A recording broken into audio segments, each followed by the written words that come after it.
కానీ మీరు కొన్ని వందల రెసిపీస్ చేస్తారు ఇప్పటి వరకు. మీరు చేసిన రెసిపీస్ అన్నీ కూడా వాళ్ళు ట్రై చేసిన వాళ్ళకి వాళ్ళ పొట్టి పెరిగిన వాతావరణం ప్రకారం ఆంధ్ర అయితే ఆంధ్ర, తెలంగాణ అయితే తెలంగాణ, రాజస్థాన్ అయితే రాజస్థాన్ వాళ్ళకి నచ్చుతాయి డెఫినెట్గా.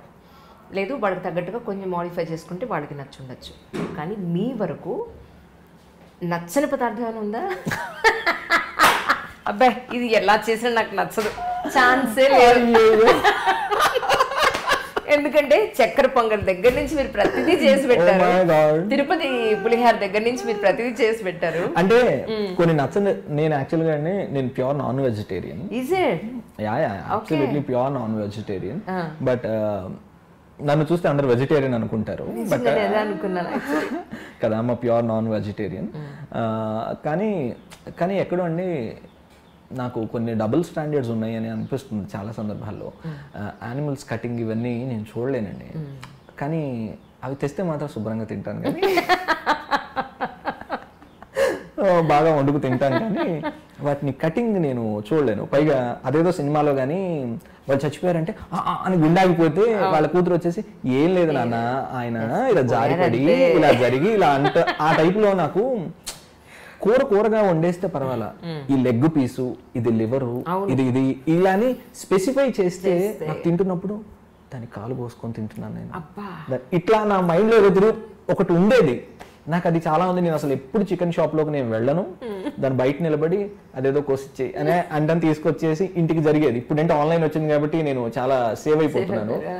బట్ నాన్ వెజ్ యాక్చువల్గా నేను అంటే కొన్ని బాడీస్ చెప్తాయండి, నేను I will speak to my tummy, నా పొట్టతో నేను మాట్లాడుతుంటాను రోజు. కొన్ని సందర్భాల్లో నేను ఏం చెప్తానంటే, ప్లీజ్ ఇవాళ కొంచెం ఎక్కువగా తింటున్నాను, కొంచెం తట్టుకో, కొంచెం నా బాడీ నాకు చెప్తుందండి, my body speaks with me. నా బాడీ ఏం చెప్తుందంటే ఇది నీది కాదు, నువ్వు ఇది తినద్దు. నా సోల్ చాలా కరెక్ట్ గా చెప్తుంది, ఇది this food is not for you, this food is not for you, don't eat అని చెప్తుంది. బట్ నా body is a vegetarian body, అంటే వెజిటేషన్ ని యాక్సెప్ట్ చేసేటువంటి బాడీ ప్రాపర్ గా. But I eat non veg. So some day ఏమో వస్తుందేమో తెలియదు, బట్ స్టిల్ అందులో నచ్చనిది అంటే ఈ బోటీలు, తలకాయ కూరలు ఇవన్నీ అంటారండి. నాకు అసలు అవి ఇంతవరకు నేను టేస్ట్ చేయలేదు, ఎప్పుడూ టేస్ట్ చేయలేదు, నాకు అసలు తెలియదు అవి. నేను ఒకవేళ ఆ రెసిపీ నాకు అసలు నేను నేర్చుకోవాలని అనుకోలేదు. Anyhow as we have a team, I will ask them ఈ రెసిపీ ఎవరికన్నా మీలో అంటే నాకు ఫైండ్ అవుట్ చేసి you just get the better recipe అంటాను నేను. వాళ్ళని అడిగి I note it down on a paper and I put, మీరే ఇంగ్రీడియంట్స్ అని దగ్గర పెట్టండి, సో మీరు ఏం చేయాలి ప్రొసీజర్ నాకు చెప్పండి అంటారు. వాళ్ళు పక్కన నాకు అందించేస్తే టక వేసి ఇచ్చేసి రుచి వాళ్ళకే చూపించి సరిపోయిందంటే తీసుకెళ్ళిపో అంటాను. నేను నాట్ ఈవెన్ దాన్ని టచ్ చేయను.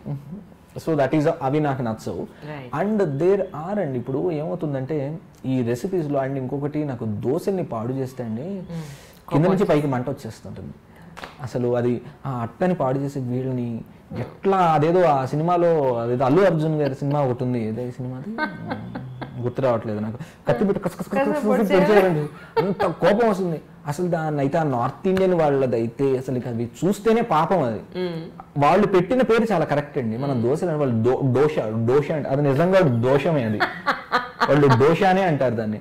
ఎంత దాని మీద నానా చెత్త వేస్తారు, అది నచ్చట్లేదా అంటే this is purely my taste అండి, అంటే your taste my taste my differ, but ఇది ప్యూర్లీ. కానీ ఎంత కోపం వస్తుందంటే ఆ దోశల్ని పాడు చేస్తారండి, దాని మీద ఏంటేంటో పోస్తారు. మా మామయ్య ఒకసారి హోటల్ నడిపేటప్పుడు అంటే ఫ్యూ ఇయర్స్ అగో ఆయన ఈ స్ట్రీట్ ఫుడ్ వీడియోలు పెడుతుంటారు. మరి ఫోన్ ఒరే ఏంట్రా హైదరాబాద్లో దోశ మీద అదేదో పేస్ట్ లాంటిది ఒకటి వేసాడు, దాని ఏదో ఇట్లా పులిమాడు, దానిపైన ఇంకేదో పొడి చల్లాడు, అదేమి దోశరా అన్నాడు. మామయ్య నీకు తెలిసిన నాలెడ్జ్ చాలా గొప్పది, నువ్వు కలుషితం కావద్దు వీటిని చూసి, నీకు తెలిసింది ఏదో నీ హోటల్లో నువ్వు అదే దోశని కంటిన్యూ చేయి, ఈ దోశలు చూడొద్దు, పొరపాటున తిందామని అనుకోవద్దు అని. పైగా వాడు వేసే దోశ మినపప్పు కాదండి, మైదా పిండి, శనగపిండి, అదేదో ఎల్లో కలర్ లో ఉంటుంది, దాని రూపమే చాలా చిత్రంగా ఉంటుంది. ఎగ్జాంపుల్ చెప్తున్నా, అంత ఇదిగా ఉండేటువంటి ఆ దోశలు ఎగబడి తింటారండి. హైదరాబాద్ లో చాలా పేరు మోసిన ఒక దోశ పాయింట్, ఆ దోశ పాయింట్ నా జీవితంలో నేను వెళ్ళను. నన్ను చాలా మంది రిక్వెస్ట్ అడుగుతుంటారు ఆ దోశ పెడతారా అని. అరే ఎట్లా నచ్చిందిరా నీకు ఆ దోశ, ఇంత స్వచ్ఛంగా ఇంత దోశలు చక్కగా మన దోశలు మనకుంటే ఇవన్నీ వదిలేసి ఆ వికారాలేంటి? నిజం, నాకు నిజంగా దాని వికారమనే ఏంటి, అసలు దానికి ఒక రూపం ఉందా, దాని ఆ టెక్స్చర్ ఏంటి, అసలు ఏంటంటే దాని మీద పూసి నేను పొరపాటున అలాంటి దోశలు తినను, వాడి దగ్గరికి నేను వెళ్ళను. పైగా ఆ దోశ అప్పడంలా కాలుస్తాడు వాడు, అప్పడం ఇట్లా అంటే కట కట కట మేకులు దిగినట్టు దిగుతుంటది లోపలది. సో అలాంటి దోశలు తింటారు వీళ్ళు. నార్త్ ఇండియన్ వాళ్ళు చాలా, బాంబే వెళ్తే ఉంటాయండి దోశలు, అసలు ఆ దోశలు మన జీవితంలో తినం. అసలు వాటి మీద, మన దోశల మీద ఒరే మన హైదరాబాద్లో వేసే దోశలు ఎంత గొప్పవి అని మన హైదరాబాద్లో వేసే దోశల మీద ప్రేమ వస్తుంది. నిజంగా అండి, మీరు ఆంధ్రాలో, నేను మీకు ఒక మంచి ఎగ్జాంపుల్ చెప్తానండి. ఫ్యూ ఇయర్స్ అగో, అంటే not few years ago, 2008 or 2009లో హైదరాబాద్లో ఇక్కడ శబ్దాలయ మల్లెమాల దగ్గర నేను వర్క్ చేస్తున్నప్పుడు వెనక వీధిలో వసంత భవన్ అని ఓపెన్ చేశారు.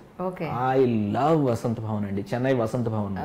సో నాకు చెన్నైతో చెప్పా కదా, చెన్నై స్ట్రీట్ ఫుడ్, చెన్నై వెళ్తే అనేదో ఒకటి అనిపిస్తుంది అనమాట. సో నాకు చెన్నై ఫుడ్, తమిళనాడు ఫుడ్ అంటే చాలా ఇష్టం.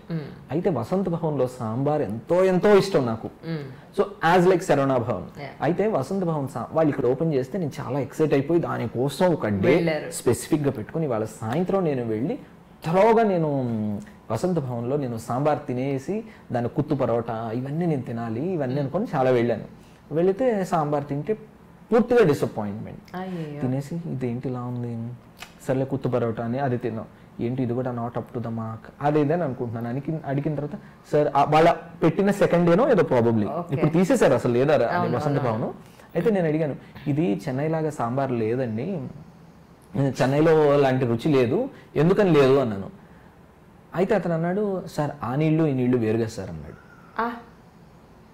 నేను ఇట్లా పైనుంచి కిందికి చూసి దాన్ని నేను ఎన్ని సంవత్సరాలు హిలేరి ఒక పెద్ద జోక్ చెప్తాను మీకని అని అందరి కాదండి, అది జోక్ కాదు, నేను చెప్తాను మీకు. అది అందరి దగ్గర నేను చాలా నవ్వేశాను, ఆనెస్ట్లీ నవ్వాను. నవ్వి చెప్పాను కూడా, మీకు ఎపిక్ జోక్ చెప్తాను నేను కూడా అలాగే అనుకుంటున్నాను. కాదు కాదు యాక్చువల్లీ, అంటే అతనికి అంత సెన్సిబుల్ గా చెప్పాడని నేను అనట్లేదు, but that is a valid point, one of the valid points. అది ఏంటంటే నీళ్ళకి రుచి లేదంటారు, బట్ నీళ్ళకి చాలా రుచి ఉంది.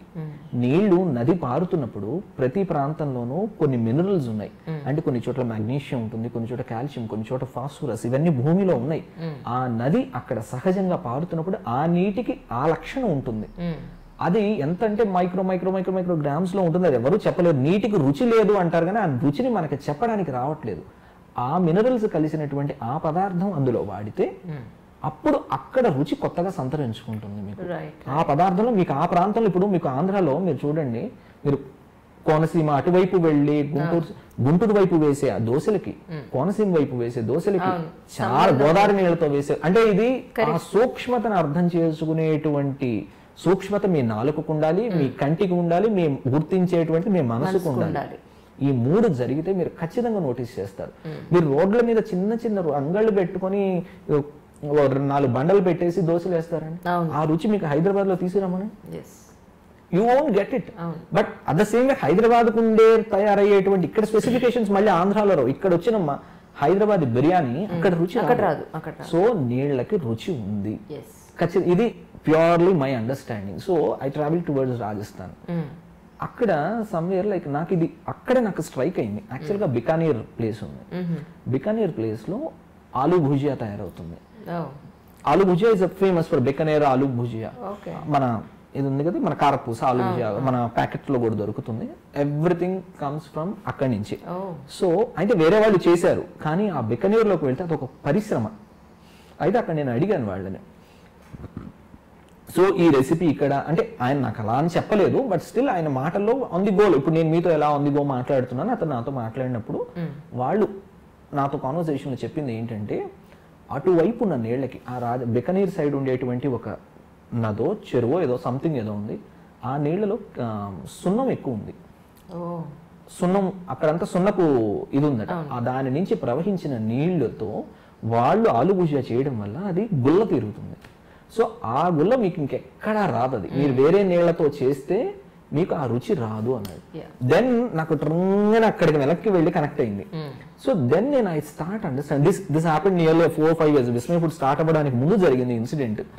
నేను డ్యూరింగ్ ఆల్ దోస్ ఇయర్స్ నేను అతన్ని చాలా కమెంట్ చేశాను, ఈడొకడు వాళ్ళు వచ్చి చెప్పారు, కానీ అతనికి ఈ అండర్స్టాండింగ్ ఉందని నేను చెప్పట్లేదు, అతను ఏదో ఫ్లోలో అనేసాడు, బట్ ఇట్ హ్యాస్, కానీ ఆ పాయింట్ ని నేను తర్వాత రియలైజ్ అయ్యాను, లేదండి